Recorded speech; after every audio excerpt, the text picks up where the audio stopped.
నమస్కారం. Welcome to నవలా హృదయం. ఈరోజు కథ వసంత శిశిరం. రచించిన వారు శ్రీమతి నవీన గారు. కథలోకి వెళ్లబోయే ముందు ఛానల్ను సబ్స్క్రైబ్ చేయడం మర్చిపోవద్దు. ఇక కథలోకి వెళ్ళిపోదాం. వెళ్ళిపోతాను అన్న రేష్మను ఆపి తన ప్రేమను వ్యక్తపరుస్తాడు అలీ. త్వరగా పెళ్లి చేసుకుందాం అంటే సంవత్సరం సమయం కావాల్సిందే అని పట్టుపడుతుంది రేష్మ. ఇక చేసేదేం లేక అతడు అందుకు అంగీకరిస్తాడు. శిశిర ఎంత చెప్పినా వినకుండా హాస్పిటల్కి తీసుకెళ్లాడు వాసు. టెస్ట్ రిపోర్ట్స్ కోసం ఎదురు చూస్తున్న సమయంలో శిశిరకు మళ్లీ నొప్పి రావడంతో వెంటనే పరీక్షించిన నళిని సమస్య ఏంటి అన్న విషయాన్ని వాసు శిశిరలకు వివరించింది. వాసును మాట్లాడడానికి పిలిచి శిశిరకు జాగ్రత్తలు చెప్పి అక్కడి నుంచి వెళ్లిపోయింది. వాసు శిశిర తలపై చేయి వేసి ఏదో అడగబోతుంటే అది ముందే పసిగట్టిన శిశిర, నేనిప్పుడు బాగానే ఉన్నాను, నేను ముందే చెప్పాను కదా మీకు, ఈ మెడిసిన్ వాడటం తప్ప మరో దారి లేదని నొచ్చుకున్నట్లు చెప్పి కళ్ళు మూసుకుంది శిశిర. జాగ్రత్తగా ఉండు, ఇప్పుడే వస్తాను అని చెప్పి డాక్టర్ నళినిని కలవడానికి వెళ్ళిపోయాడు వాసు. డాక్టర్ నళిని క్యాబిన్కి వెళ్లిన వెంటనే వసంత్ ఆమెను శిశిర కండిషన్ గురించి అడిగాడు. తన చేతిలో ఉన్న ఫైల్స్ పక్కన పెడుతూ, నేను మీకు ఇంతకుముందు చెప్పినట్లు తన కటి ఎముకకు చిన్న ఫ్రాక్చర్ ఉంది. ఇలాంటివి చాలా త్వరగా వాటంతటా అవే తగ్గిపోవాలి. కానీ మీ వైఫ్ చెప్పిన ప్రకారం చూస్తే మీ పెళ్ళై 3 months దాటుతుంది. అంటే అంతకన్నా ముందే ఆమెకు ఈ దెబ్బ తగిలుండాలి. అయినా ఈ ఫ్రాక్చర్ చిన్నదే అని వదిలేయకుండా సాధ్యమైనంత వరకు రెస్ట్ తీసుకొని ఉండాల్సింది. వెన్నెముకకు కానీ కటి ఎముకపై కానీ ఒత్తిడి కలగకుండా చూసుకోవాలి. బహుశా తన విషయంలో అలా జరిగి ఉండకపోవచ్చు. మళ్ళీ అదే భాగంపై దెబ్బలు తగిలి ఉండొచ్చు. తనకు ఇలా ఈ సమయంలో మాత్రమే నొప్పి తెలియడానికి కారణం నేను ముందే చెప్పాను. మిగతా సమయాలలో తను బాగానే ఉండొచ్చు, కానీ కాస్త జాగ్రత్త తీసుకోవడంలో తప్పులేదు కదా. ఇంకో విషయం అంటూ చెప్పడానికి కాస్త సంకోచించింది ఆమె. పర్లేదు చెప్పండి అని వసంత్ అనడంతో, మీ ఇద్దరి పర్సనల్ లైఫ్ గురించి, ఇప్పటి వరకు మీరు దూరంగా ఉంటున్నారు అని తనని పరీక్షించాక నాకు తెలిసింది. మీ మధ్య ఎందుకలా జరిగిందో నాకు తెలియదు, కానీ ఒక విధంగా మీరు అలా ఉండటం ఆమెకు చాలా మేలు చేసింది. దాంపత్యం వల్ల కూడా తనకు ఈ సమస్య ఇప్పట్లో తగ్గకపోవచ్చు. సో ఇంకొన్నాళ్ళు, అంటే తను పూర్తిగా రికవర్ అయ్యే వరకు మీరు జాగ్రత్తగా ఉండాలి అని సంకోచిస్తూనే చెప్పింది నళిని. వసంత్, ష్యూర్ డాక్టర్, నేను చూసుకుంటాను. తన విషయంలో వేరే చెప్పాల్సినవి ఏవైనా ఉన్నాయా అని అడిగాడు. ఆమె అవునన్నట్లు తల ఊపుతూ, తనకు హార్మోనల్ ఇంబ్యాలెన్స్ ఉంది. సరైన ఆహారం తినకపోవడం, డిప్రెషన్, అధిక ఒత్తిడి లాంటి వాటి వల్ల ఈ జనరేషన్లో చాలామందిలో ఈ సమస్య ఉంటుంది. దాంతోపాటు తనకున్న సమస్యల వల్ల తను ఈ సమయంలో మరింత ఇబ్బంది పడాల్సి వస్తుంది. తనిప్పుడు వాడుతున్న మెడిసిన్తో పాటు ఇంకొన్ని మెడిసిన్స్, అలాగే డైట్ కూడా ప్రిస్క్రైబ్ చేస్తాను. అంతా చక్కగా ఫాలో చేస్తే ఇంకో 3 to 4 monthsలో తను కోలుకుంటుంది చెప్పి ప్రిస్క్రిప్షన్ ఇంకా రిపోర్ట్స్ వసంత చేతికి అందించింది నళిని. ఆమెకు థ్యాంక్స్ చెప్పి వెనుతిరిగిన వసంతను, ఒక్క నిమిషం, మీరేం అనుకోకపోతే నేను మిమ్మల్ని ఒక మాట అడగాలి సంశయంగా అడిగింది నళిని. ఏంటన్నట్లు చూస్తున్న వసంతును, నేనా రోజు హైదరాబాద్లో ట్రీట్మెంట్ ఇచ్చింది ఈ అమ్మాయికే కదా, అదే రేపటం జరిగిందని హోటల్కి రమ్మని చెప్పారు తడబడుతూనే అడిగింది నళిని. వసంత్, అవును తనే, ఇక నేను వెళ్తాను అని చెప్పి అక్కడి నుంచి వెళ్ళిపోయాడు. అతడి మాటలకు నళిని ముభావంగా సీట్లో కూర్చోగా అప్పుడే అక్కడికి వచ్చిన ఆమె స్నేహితురాలు, వెళ్తుంది వసంతే కదా, ఏంటి మ్యాటర్, ఇక్కడి దాకా వచ్చారు అడిగింది అల్లరిగా చూస్తూ. అందుకు నళిని విరక్తిగా నవ్వి, నువ్వు మరి ఎక్కువగా ఊహించుకుంటున్నావు. తను తన భార్యను చెకప్ కోసం తీసుకొచ్చాడు, ఆ విషయం మాట్లాడి వెళ్తున్నాడు అని చెప్పింది.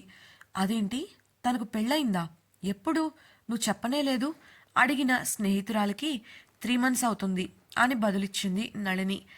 అదేంటి, అతన్ని నువ్వు ఇష్టపడుతున్నావు కదా అడిగిన స్నేహితురాలికి, నేను ఇష్టపడితే సరిపోతుందా, అయినా ఆమెపై అతడికున్న ప్రేమతో పోల్చితే నేను పోటీ పడ్డానికి కూడా అర్హత పొందనేమో అంది కాస్త బాధగా. అదేంటే అలా అంటావు, ఎవరి ప్రేమ వారికే గొప్ప కదా అన్న ఆమెకు, అది నీకు అర్థం కాదులే, కానీ చాలా పెద్ద కదా, ఇంతకీ నువ్వెందుకొచ్చావు చెప్పు అడిగింది నళిని టాపిక్ మార్చాలని నవ్వుతూ. ఆమె స్నేహితురాలు బాధగా నళిని చేయి పట్టుకోగా, నేనేం బాధపడట్లేదు తల్లి, నాకు కూడా కొండంత ప్రేమ పంచేవాడు ఎక్కడో పుట్టే ఉంటాడులే, నువ్వు చెప్పు అని నళిని అనడంతో ఆమె స్నేహితురాలు కూడా ఊరట చెంది నవ్వుతూ ఆమెతో ముచ్చట్లలో పడిపోయింది. డాక్టర్ నళిని పూర్తి పేరు నళిని మల్లిక. తన తల్లిదండ్రులు విడాకులు తీసుకున్న తర్వాత తల్లే కష్టపడి ఏ లోటు లేకుండా ఆమెను పెంచడంతో నళిని తల్లి పేరును తన పేరుతో జత చేసుకుంది. నేరుగా శిశిర దగ్గరకు వెళ్లిన వాసు ఆమెను తీసుకొని డిశ్చార్జ్ ప్రొసీజర్స్ పూర్తి చేసి ఇంటికి తీసుకొచ్చాడు. శిశిర గదిలో రెస్ట్ తీసుకుంటుంటే అతడు నిర్మలకు శిశిర డైట్ గురించి చెప్పి అన్నీ సవ్యంగా జరగాలని గట్టిగా చెప్పి ల్యాప్టాప్తో ఆమె గదిలో సెటిల్ అయ్యాడు. అప్పటికే సాయంత్రం కావడంతో శిశిరకు స్నాక్స్ ఇంకా జ్యూస్ తెప్పించి దగ్గరుండి ఆమెను జాగ్రత్తగా చూసుకుంటూ ఉన్నాడు వాసు. ఆమె విశ్రాంతి తీసుకుంటున్న సమయంలో ఆమె గురించిన అతని ఆలోచనలు రెక్కలు విప్పుకున్నాయి. డాక్టర్ నళిని చివరగా హైదరాబాద్లో తాను ట్రీట్ చేసిన అమ్మాయి శిశిరనేనా అని అడిగినప్పుడు అతడికి ఆ సంఘటన గుర్తుకు వచ్చింది. శిశిర చెప్పేది చూస్తే ఆ సంఘటన జరిగాకే ఆమెకు ఈ సమస్య మొదలై ఉండాలి. అంటే తనకు ఆ గాయం ఆ రోజు దినేష్ నుండి తనను తాను కాపాడుకునేందుకు ప్రయత్నించిన సమయంలో అయి ఉండొచ్చు. మత్తు కారణంగా ఆమెకు దెబ్బ ఎలా తగిలింది అనే విషయం గుర్తుండకపోవచ్చు. డాక్టర్ నళిని ఆమెను పరిశీలించినప్పుడు శిశిర నిద్రలో ఉండటంతో బాహ్యంగా ఉన్న గాయాలకు మాత్రమే చికిత్స జరిగి ఉంటుంది. ఆ తర్వాత ఆమె డిప్రెషన్లో ఉన్న కారణంగా దీని గురించి పట్టించుకొని ఉండకపోవచ్చు. కానీ అలా అయితే తను ఎందుకు ఇలా పూర్తిగా రికవర్ కాలేదు? అసలు ఆ సంఘటన జరగకపోయి ఉంటే ఎంత బాగుండేది? ఆ దినేష్ గాడి మీద అనుమానం ఉన్నప్పుడు నేను వాడిని అబ్జర్వేషన్లో ఉంచాల్సింది. వాడిని చాలా తక్కువగా అంచనా వేశాను అనుకుంటుండగా వసంత్ పిడికిలి బిగుసుకోవడంతో పాటు కోపంతో దవడలు కూడా బిగుసుకున్నాయి. శిశిర నిద్రపోతుండటంతో మెల్లగా శబ్దం చేయకుండా ఆ గది నుండి బయటకు వచ్చి కిషోర్కి కాల్ చేశాడు వసంత్. అవతలి నుండి కిషోర్ చెప్పరా అని అనేలోపే నేను వెంటనే ఆ దినేష్ని కలవాలి. చాలా దృఢంగా వచ్చింది వసంత్ స్వరం. అదేంట్రా, వాడు అప్పుడే కస్టడీ నుంచి తప్పించుకొని పారిపోయాడు కదా అని కిషోర్ అడగగా నేను దినేష్ని కలవాలి ఇంకా దృఢంగా వచ్చింది వసంత్ స్వరం. విషయం విషమం అని అర్థమై కిషోర్ సరే నేను ఏర్పాటు చేస్తాను, 5 నిమిషాల్లో వివరాలు పంపిస్తాను అంటూ ఫోన్ పెట్టేశాడు. కాసేపటికి వసంత్ ఫోన్ మెసేజ్ వచ్చినట్లు మ్రోగడంతో తెరిచి చూసిన అతడు ఒకసారి తలుపు తీసి గదిలో నిద్రపోతున్న శిశిరను చూశాడు. ఆమె మంచి నిద్రలో ఉండటం గమనించిన వెంటనే క్రిందికి వెళ్ళిపోయాడు అతడు. బయటకు వెళుతూ నేను 1 గంటలో వచ్చేస్తాను, మీరు దగ్గరే ఉండి శిశిరను జాగ్రత్తగా చూసుకోండి అని నిర్మలకు చెప్పి వెళ్ళిపోయాడు. గదిలో ఉష అసహనంగా అటు ఇటు తిరుగుతూ పదే పదే ఫోన్ వంక చూస్తుంది. ఎన్నిసార్లు కాల్ చేశాను, ఎన్ని మెసేజ్లు పెట్టాను, ఒక్కదానికి కూడా రెస్పాండ్ అవ్వట్లేదు. ఎందుకో ఇలాంటి పనికిమాలిన సంతంతా నాకే దొరుకుతారు. ఒక్క పని కూడా సరిగ్గా చేయడం చేత కాదు. తిట్టుకుంటూ గదిలో తిరుగుతున్న ఆమెకు కాళ్ళు లాగుతున్నట్లు అనిపించి విసురుగా ఫోను సోఫాలోకి విసిరి తాను కూడా అందులో కూర్చుంది. అది ఏం మందో ఏంటో ఆ శిశిర మీద కోపంతో ఆలోచన లేకుండా తాగాను. అప్పట్నుంచి ఈ బాడీ పెయిన్స్ ఒకటి, అంతా నా బ్యాడ్ టైం అనుకుంటా. ఏం చేసినా అన్నీ రివర్స్ అవుతున్నాయి అని తన దురదృష్టాన్ని తిట్టుకుంది. అదే సమయంలో గోవర్ధన్ ఇంట్లో హాల్లో సోఫాలో కూర్చొని కాఫీ తాగుతున్నాడు గోవర్ధన్. పని మనిషి వచ్చి, అయ్యా నా ఫోన్ ఉదయం నుంచి తెగ మోగుతోందయ్యా, మీకు తెలిసిన నెంబర్ అనుకుంటాను చూడండి అని ఫోన్ అందించింది. దాంతో తీసుకొని చూసిన గోవర్ధన్ అది ఉషా నెంబర్గా గుర్తించి, ఇదేంటి ఇంత పొద్దున్నే ఈమె ఫోన్ చేస్తోంది, కొంపదీసి విషయం తెలిసిపోయిందా ఏంటి అనుకుంటూ ఉండగా మరోసారి ఫోన్ రింగ్ అయింది. ఇక ఎత్తకపోతే చేస్తూనే ఉంటుంది అనుకుంటూ ఫోన్ ఎత్తాడు గోవర్ధన్. అతడు ఫోన్ ఎత్తడంతో ఉష తన కోపాన్నంతా అతనిపై చూపిస్తూ, డబ్బులు తీసుకున్నప్పుడు పని సరిగ్గా చెయ్యాలని కూడా తెలియదా? నీకు చేత కాదనుకున్నప్పుడు ముందే ఆ విషయం చెప్పాల్సింది కదా, నేను ఇంకొకరిని చూసుకునేదాన్ని అని అంది. ఆ మాటలకు పౌరుషం పొడుచుకొచ్చింది గోవర్ధన్కు.